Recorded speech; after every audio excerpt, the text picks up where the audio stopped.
In Utah, you're living on mountain time, and there's nothing standard about that. With 10 resorts less than an hour from Salt Lake International Airport, mountain time means more time on more resorts on the greatest snow on Earth. It means more time with the kids, and more time away from the kids. Ski more, shred more, chill more, cheers more. Because mountain time is a state of mind that can only be found in one place: Utah.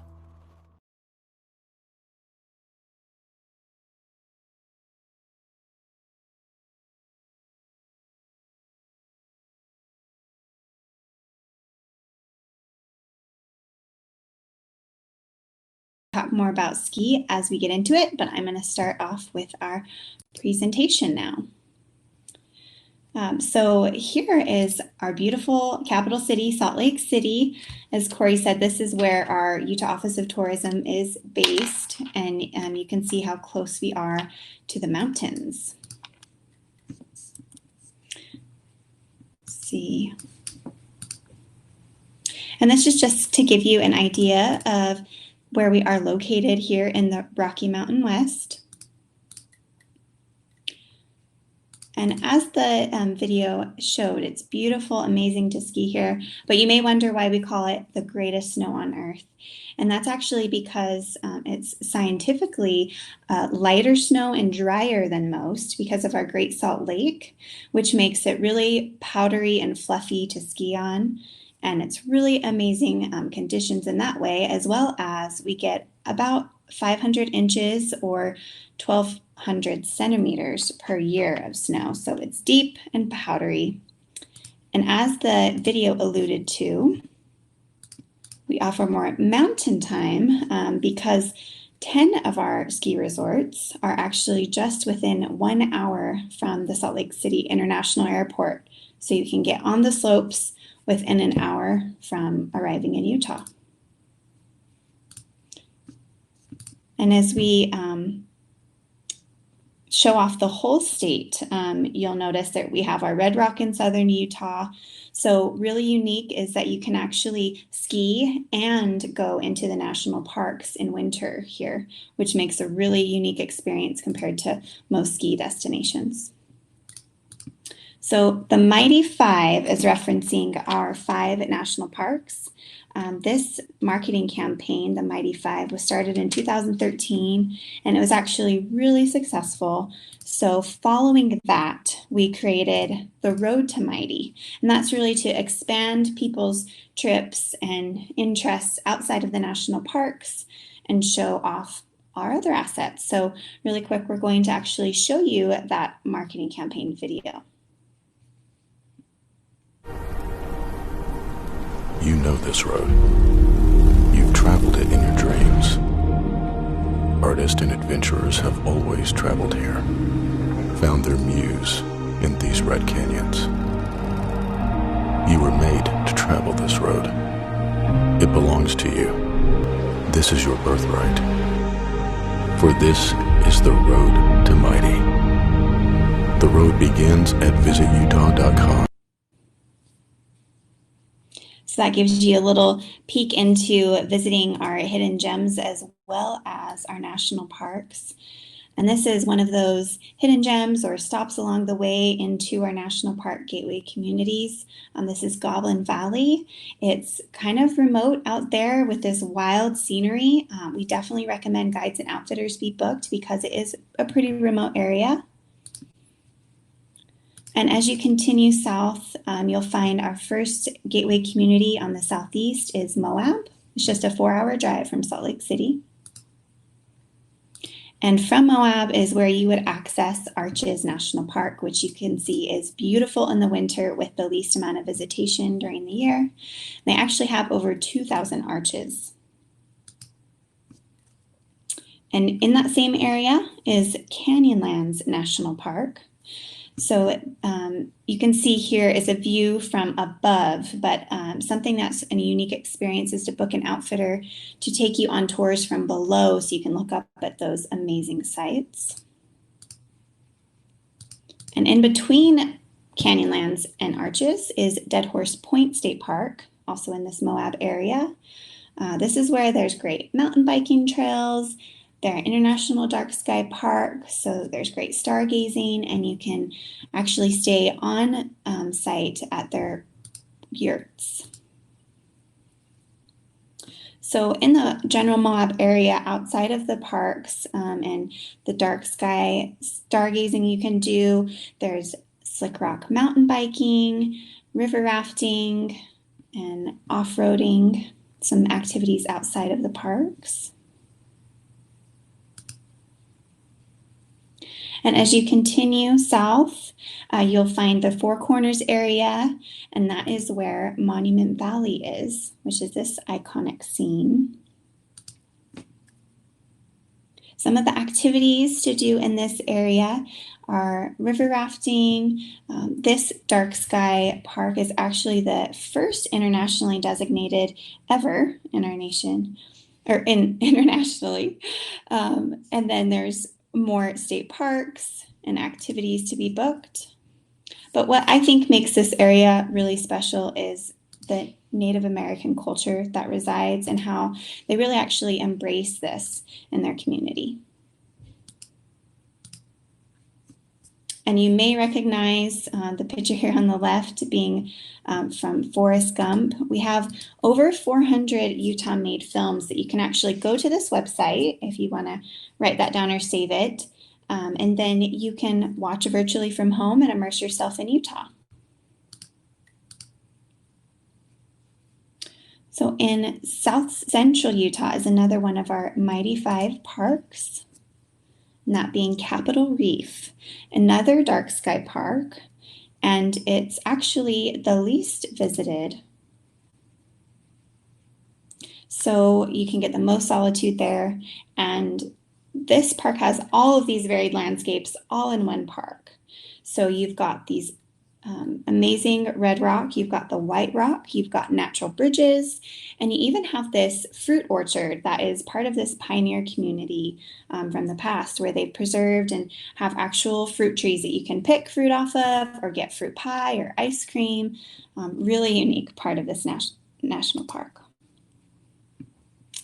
So continuing along the route south, if you take this amazing scenic byway, you'll connect from Capitol Reef to Bryce National Park area.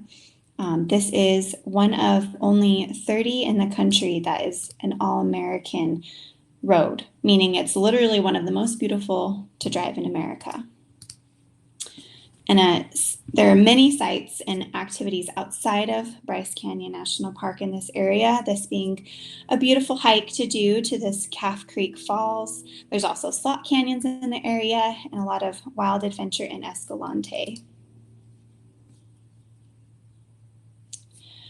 Continuing south is where you get to Bryce Canyon pictured, and you can see it's also beautiful in the winter and great to visit with the most amount of solitude during that time of year. So continuing south, you find Kanab, South Central at the very edge of Arizona. And this area has more slot canyons, amazing slot canyons like this Buckskin Gulch, which is actually the longest in Utah at 34 kilometers. So you can backpack in a multi-day trip or just go as far as you can and turn around. Guides are also definitely suggested in the area to do some of these remote activities. And something unique we wanted to feature for this area is that it is home to the Best Friends Animal Society. So if you're an animal lover or your clients are, it's definitely one to recommend for them because they can go volunteer or just have a tour of the property where they daily have about 1,600 animals that they're rehabilitating or working to get adopted out. So over to the southwest corner of the state, you find Zion National Park and St. George, which is only a 2-hour drive from Las Vegas, so a great gateway community. And this is the view from the iconic Angel's Landing viewpoint. Something unique to experience in the park is to actually rent or bring your own bike where you can ride the shuttle and attach your bike to the front, go all the way to the top of the scenic road and ride down to see the incredible views. You can feel comfort that the road that you will take is only for the shuttles. So they are respectful of the bikers. There is space for you. And then halfway down the scenic road, there's actual path that you will take that's paved back into town. So it's the best way, I think, to experience the whole park in kind of a inside view. And this is showing off just in the Greater Zion overall. There's a lot of varied activities like canyoneering, mountain biking. There's actually 4 state parks in the area, so you can see a lot of different kind of landscapes. And in St. George that I referenced, it's only about 2 hours from Las Vegas. You can do arts and entertainment there, like going to Tuacahn. They have really highly respected productions that are supported by Disney and Broadway, so it's really high end, and you can find that fine dining to make it a full experience. So then if you go a little bit north of the Greater Zion area, you will find Cedar City, which has above it at 10,000 feet, Cedar Breaks National Monument. It's beautiful to overlook. And just nearby that, you can actually go to Bryan Head Resort. So this is where you can actually see the red rock in the background of this southern ski resort. It's also beautiful in the summer months with wildflowers and hiking.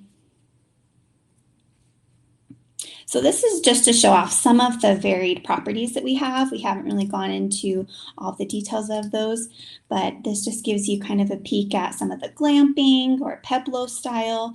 And this Best Friends Roadhouse is brand new, where you can either bring your pet if you were sending road trippers, or you can actually experience one of the pets that needs to be adopted, test it out, or just volunteer to spend time with them from this Best Friends in Kanab. So that gives you a really broad overview of all the things we have to offer here in Utah. 5 national parks, 7 national monuments, 6 national forests, 44 state parks, 15 ski resorts, and 15 dark sky parks. So thank you so much, everyone, for taking the time and utilizing our course here. We hope you enjoyed it, and I'll pass it on to Corey. Thanks, Haley. There was a couple of questions that came in as you were going, and I thought we'd just address them for the group. So one of them was around national park fees, and I don't mind picking that one up. So in Utah, each of the national parks does have their own fee structure, but for Canadians coming down, oftentimes the best pass to buy as an FIT would be the America the Beautiful Pass, and that can be purchased at their first national park, and it would be valid for a year. And the value for money there is kind of the best, and because then they can access all the national parks, obviously in Utah being the 5. So that's one question that got asked. Another one was around mountain biking in Zion, and is there fees for that, and how do you do it? So do you want to pick that up, or do you want me to handle that one? Sure, yeah.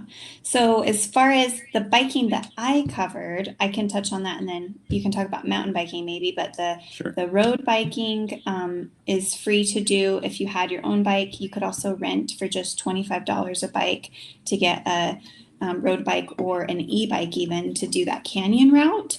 As far as mountain biking, I don't believe they offer that on the actual Zion trails, but just outside, you can go mountain biking. Is that correct, Corey? Yeah, so the best mountain biking is just outside of the park, and you don't need to pay if you have your own bike, of course, for that. It's called Gooseberry Mesa, and I did put the link in there.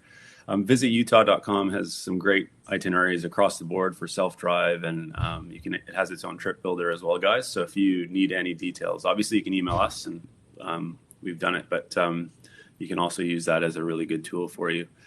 Very good. Well, officially, that will conclude our webinar.